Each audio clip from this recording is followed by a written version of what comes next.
इस बिल के खिलाफ बोलने वालों में कांग्रेस पार्टी तो शामिल थी ही, जिसमें मनीष तिवारी ने सबसे पहले अपनी बात रखी। मनीष तिवारी ने कहा कि यह बिल संविधान सम्मत ही नहीं है, इस बिल को पेश ही नहीं होना चाहिए। गौरव गोगोई की बात आपने सुन ली, वो जेपीसी में भेजने की मांग कर रहे थे।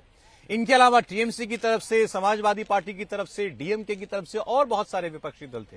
एआईएमआईएम की तरफ से असदुद्दीन ओवैसी, सबने इस बिल का विरोध किया। लेकिन मजेदार बात यह है, विपक्ष भी कह रहा है कि इस बिल को जेपीसी को भेजा जाए और सत्ता पक्ष भी कह रहा है कि हम जेपीसी में भेजने के लिए तैयार हैं। फिर हंगामा किस बात का?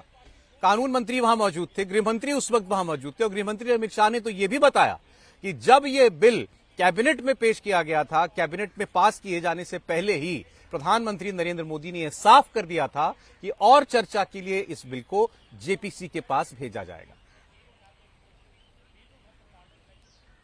माननीय अध्यक्ष जी, माननीय सदस्य बालू साहब ने कहा कि इसको जेपीसी को दे देना चाहिए।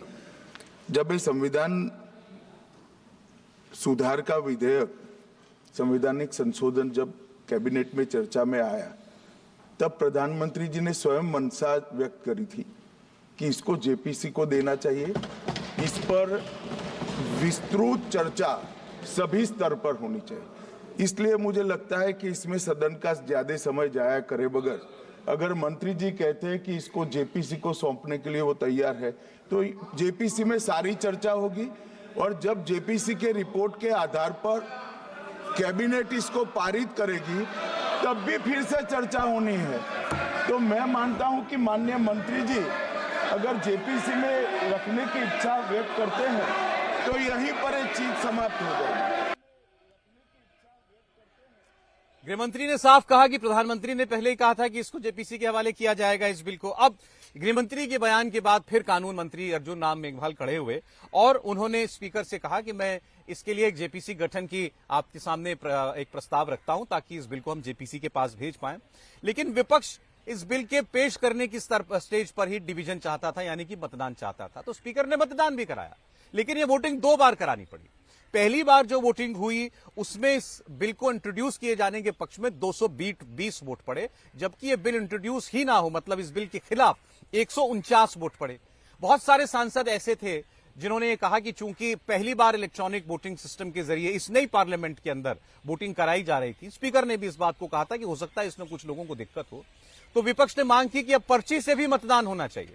स्पीकर इसके लिए भी राजी हो गए। तो दूसरी बार जब वोटिंग हुई तो पर्ची से वोटिंग हुई और पर्ची से वोटिंग के बाद जो नतीजा निकला वो पहली बार से भी ज्यादा पक्ष में था। इस बार इस बिल को इंट्रोड्यूस करने के पक्ष में 269 वोट पड़े, पहले 220 पड़े थे, बाद में जब मैनुअल वोटिंग हुई तो 269 वोट पड़े और इस बिल के खिलाफ 198 यानी 198 बिल वोट रजिस्टर किए गए। असदुद्दीन ओवैसी खड़े हुए और उन्होंने कहा कि यह बिल दरअसल क्षेत्रीय पार्टियों को खत्म करने की एक कोशिश है।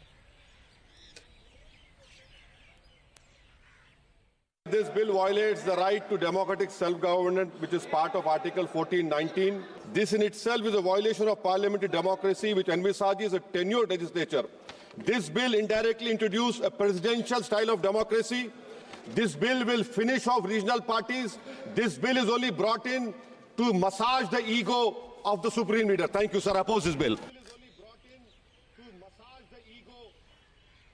अब आपने असदुद्दीन ओवैसी को सुना, ये अकेले ऐसी बात करने वाले नहीं थे, लेकिन उन्होंने एक नई बात कह दी कि ये indirectly presidential form of governance को देश में स्थापित करने की कोशिश है। जैसे अमेरिका वगैरह में चुनाव होता है, सीधे राष्ट्रपति के लिए कौन राष्ट्रपति बनेगा, लोग सीधे उम्मीदवार को वोट करते हैं। भारत में ऐसी व्यवस्था नहीं है।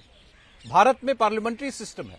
आप सांसद चुनते हैं, सांसद देश का प्रधानमंत्री चुनता है या राज्यों के अंदर मुख्यमंत्री चुनता है।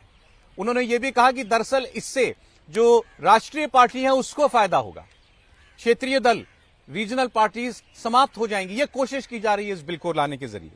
असदुद्दीन ओवैसी हो, कांग्रेस पार्टी हो, सिर्फ उन्होंने विरोध नहीं किया, अखिलेश यादव की पार्टी की तरफ से धर्मेंद्र यादव खड़े हुए।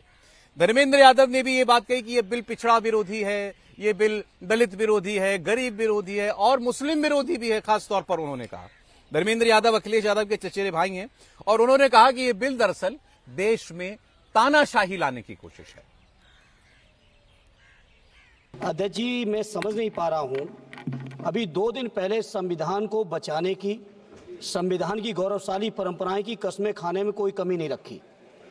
2 ही दिन के अंदर संविधान की जो हमारी मूल भावना है, 2 ही दिन के अंदर संविधान का जो हमारा बेसिक स्ट्रक्चर है, 2 ही दिन के अंदर संविधान का जो हमारा संघीय ढांचा है, उसको खत्म करने के लिए संविधान संशोधन बिल लाए हैं। और ये संविधान की मूल भावना को खत्म करके कैसे तानाशाही के रास्ते निकाले जाएं, इसके अलावा कोई काम ही नहीं बचा है।